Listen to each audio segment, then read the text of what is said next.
Pagdating ng bahay ay sinabi niya sa kanyang ina ang ginawa niyang pagtawag kay Sandra. Natuwa ang kanyang ina sa binalita niya. Gayunpaman, nagpaalala ito. Mag-iingat ka rin sa babaeng iyon, anak. Sa palagay ko, ay sanay na siya sa negosyo ang Sandrang iyon, kahit bata pa kamo. Kabilang iyon sa mga dati nang may kaya. At ikaw naman, kumbaga isang bata pa kung ipaparis sa kanya sa pagnenegosyo. Naiintindihan kaagad niyang gustong ipaunawa ng kanyang ina. Maaaring ang gulangan siya ni Sandra kapag nakipag-deal na siya sa babaeng iyon. Kaya nga sa umpisa pa lamang ay tinanggihan na niya ito at nagpakita pa nga siya ng pagkainis dahil sa pangungulit nito. Huwag ho kayong mag-alala, inay. Aniya, titiyakin kong makalagay sa black and white ang lahat ng aming pagkasunduan. Ibig hong sabihin nakasulat. Lalo na't hindi ko naman siya kilalang lubos. Naidugtong niya sa isip. Nakapagkolehiyo rin naman ako, kahit papano. Tumango ang kanyang ina. Pero wag din naman tayo humusga agad, anak. Malay natin, isa pala siyang matapat na tao. At hindi katulad ng mga karaniwang ng negosyante na ang alam ay laging pakabi. Sana nga, inay, para naman umunlad ang naiwang talyer ni tatay at matubos na natin ang pagkasangla sa ating lupa. Maidlip ka muna, paalala ng kanyang ina. Mabuti na yung makapagpahinga ka bago kayo lumakad mamaya. Oho. Pagkasabi niya ay tinungo na niya ang kanyang silid.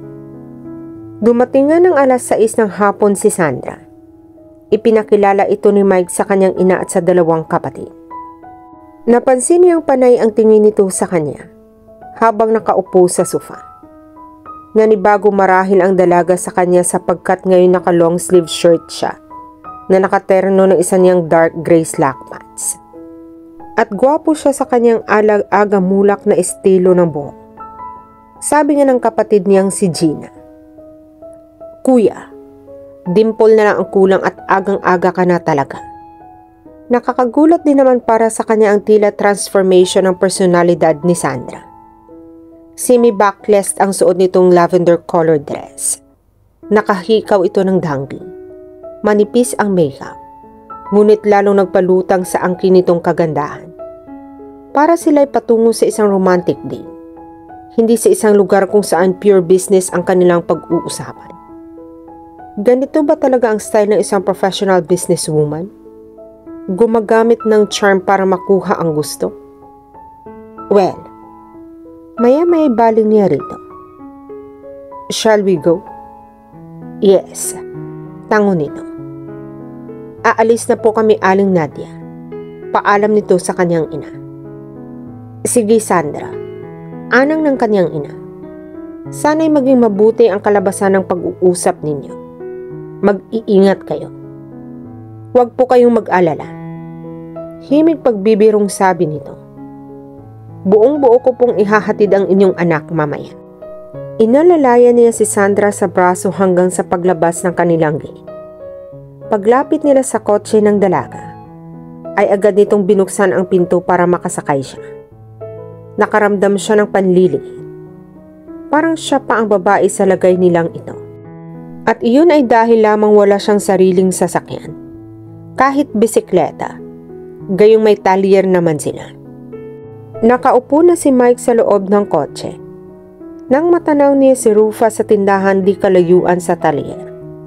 Masama ang tingin nito sa kanya, at lalo na kay Sandra. Ngumiti pa siya, at kumindat dito pagtapat ng kotse sa tindahan. Kandahaba ang nguso nito sa kakaingos. Nailing na lang siya, at maya-maya nakadama ng pagkahabag sa kababata. Noon pa mang nasa high school pa lamang sila, ay alam na niyang may lihim ng saloobin sa kanya si Betea. Tunay nitong pangalan. Maganda naman ito, at may sinasabi rin ang mga pinagmulang pamilya. Ngunit nakalakhanan niyang ituring ang dalaga na parang isang kapatid. Niyaya niya si Sandra sa Max Restaurant sa Rojas District. Nagustuhan nito ang paligid. Maganda rin naman ang lugar at homey ang ambience. Naunang dumating ang kanilang drinks. Pagkaraan ng ilang minuto, ay dumating na rin ang kanilang in-order na chicken dinner with crab meat soup. Nanatili silang tahimik lang muna habang kumakain. Napatingin si Mike sa mga daliri ni Sandra. Isang diamond ring na malaki ang bato ang suot nito sa isang daliri. Ngunit hindi iyon ang isang engagement ring. Napuna ni Mike. Bagaman alam niyang hindi iyon matibay na batayan, para masabing ang isang dalaga ay wala pang nobyo. Sa pagtataka niya sa sarili, ay may kasiyahan siyang nadama. Mike, ang gusto ko'y nakasulat ang anumang mapagkakasunduan natin. Mamaya-maya'y pag-uumpisa ni Sandra. Matapos na silang kumain. Ipapanotarize natin iyon para maayos ang lahat. Tumango siya. Ganoon din naman talaga ang gusto ko, Sandra. Payag ka ba sa hati ang 60-40 sa magiging tubo natin sa bawat sasakyan na i-finance ko for the repair? 60% sa iyo, 40 naman sa akin. Oo, pwede na sa akin iyon. Gusto mo bang may sekretary ka sa opisina at may supervisor naman sa talyer? Nag-isip siya at pagkakuway muling tumango. Kailangan ko nga ng sekretarya, Sandra. Pero ako na lang muna ang magsusupervise ng mga tauhan sa talyer. Maaasikaso ko iyon sa umaga. Pagdating ng 10:00, lalabas na ako para magsulisit sa mga trabaho sa labas. Okay, ani ni Sandra. Maganda nga yata ang ganoon. So, papahiramin muna kita ng perang panggastos. Ang talyer naman ay ipapaayos natin ng kaunti, pati na ang opisina. Bakit pa? Gulat na tanong niya. Mike, nasa marketing ka. Tayo. Nakangiting pagpapaliwanag nito. Mas madali kang makakuha ng parokyano kung maayos at elegante ang ating office. Kailangan din nating may representation ang motor shop. Paano kung ang makuha mong kadil ay naghahanap pala ng maganda at maayos na talyer? Namumulang napatango siya at parang matutunaw ng bawiin ang tingin sa dalaga. Papagandahin daw ang kanyang talyer at opisina nila. Para na rin itong sinabi na pangit ang kanyang talyer at opisina. Ngayon pa lang ay iniinsulto na siya ng babaeng ito. Bagaman totoo naman sigurong hindi presentable sa tingin nito ang kanyang talyer. Anong karapatan nitong pagsabihan siya ng ganoon? Naramdaman niya na para siyang iniinsulto. Ayoko yata ng ganyan, nasabi niya. Kumunot ang noo nito. Bakit, Mike?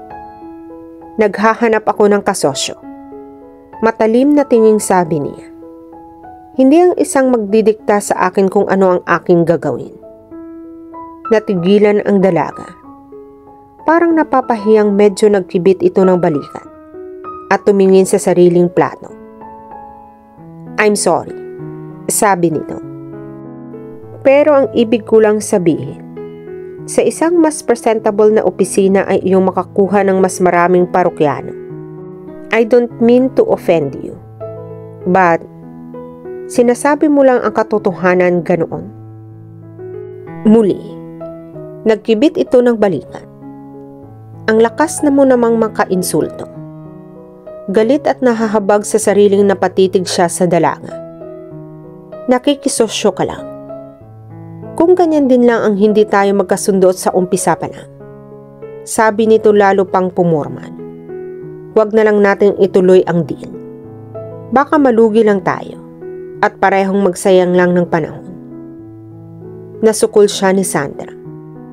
Nahulaan na nitong kaya nagbago ang kanyang pasya ay pagkat nasa gipit siyang kalagayan. Lumilitaw ngayon siya na nga ang may kailangan dito at hindi na ito ang may kailangan sa kanya.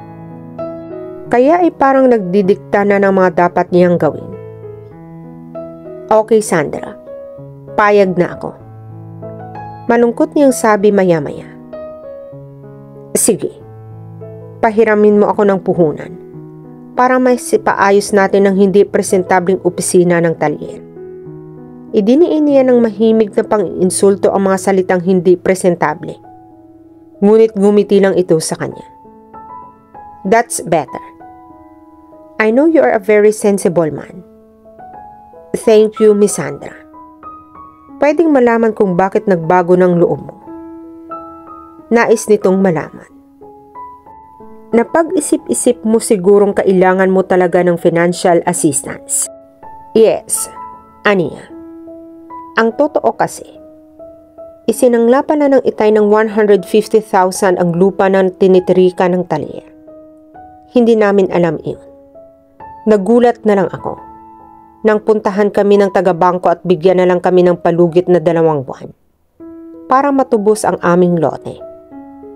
Kung hindi raw namin agad mababayaran iyon, kukuhanin nila ang lupa. Tumango-tango ang dalaga. Sa saglit na pananahimik nito, ay tila nag-isip. Okay, para makapagtrabaho tayo ng maayos sa talyer, pasya nito maya-maya. Babayaran ko muna lahat ng utang niyo sa bangko. Pero ako ang hahawak ng titulo ng lupa. Walang tubo iyon. Kapag nabayaran mo na ang lahat, saka ko ibabalik ang titulo sa iyo. Sigurista din pala ito. Naisaloob niya. Talaga, Sandra? Gayon pa may lumuwang ang ngiting tanong niya. Tumango ito. Oo. Basta't ang gawin mo ay magsipag ka lamang sa pagsulisit ng trabaho sa mga government at private agencies. Makikita mo. Pare-pareho tayong makikinabang. Gagawin ko iyan. Aniya. At naisaloob. Matutuwa ang inay at mga kapatid ko kapag nalaman nila ang tungkol dito. Care for a drink? Maya-maya casual na talok sa kanya ni Sandra. Yes, sagot niya. How about you? I do drink socially sometimes. Anito? I'd like a punch. Tinawag niya ang waiter. Umorder siya ng beer para sa kanya at punch para kay Sandra. Sandra, aniya, mas maganda siguro kung umpisahan na natin agad ang pagbabago sa talyer. Oo, tugon nito. Papinturahan muna natin ang shop pati na ang labas ng bahay ninyo. Sa Monday, magre-reopen na tayo. Pero wala akong alam na makukuha nating sekretarya sa opisina. Kukunin ko muna ang sekretary ko sa tindahan ko sa auto parts. Ani ni Sandra. Marunong din iyon sa bookkeeping. E di ikaw naman ang mawala ng sekretarya. Pagpaalala ni Mike. Walang problema doon. Agad na tugon nito. Bukas, maaari na nating umpisahang ipatrabahong 3 sasakyan. Ibigay mo agad sa akin ang costing ng materials at labor. Bibigyan na kita ng pang-budget. Akala ko ba'y gagawa muna tayo ng formal na nakasulat na agreement? Yung abogado ko na ang bahala roon. Okay, ani ni Mike. Bukas, malalaman mo kung magkano ang magiging budget sa 3 sasakyang nasa talyer. Good. Pagdating ng kanilang drinks, nag-toast pa sila para sa tagumpay ng kanilang pagsasama sa negosyo. Isang pang-iilusyon ang lihim na kinitil ni Mike sa kanyang puso nang patuloy pa silang mag-usap. Walang gusto sa kanya si Sandra. Naisaloob niya. Ang gusto lang talaga nito ay ang makasosyo siya sa kanyang talyer. Sa pakikipagpintuhan ay nalaman niyang may lahing Chinese ito, na ang lolo ay dati raw magbobote lamang. Ngunit ngayon ay maunlad na ang kabuhayan. Hindi na nagtaka si Mike kung bakit nagkaroon ito ng isang auto parts store sa Del Monte Avenue. Kahit ang batang-bata pa, nasa dugo nito ang pagiging negosyante. At dito na po nagtatapos ang part 4 ng ating kwento. Sabay-sabay po nating abangan ang susunod na kabanata. Be good, Be safe and God bless po everyone.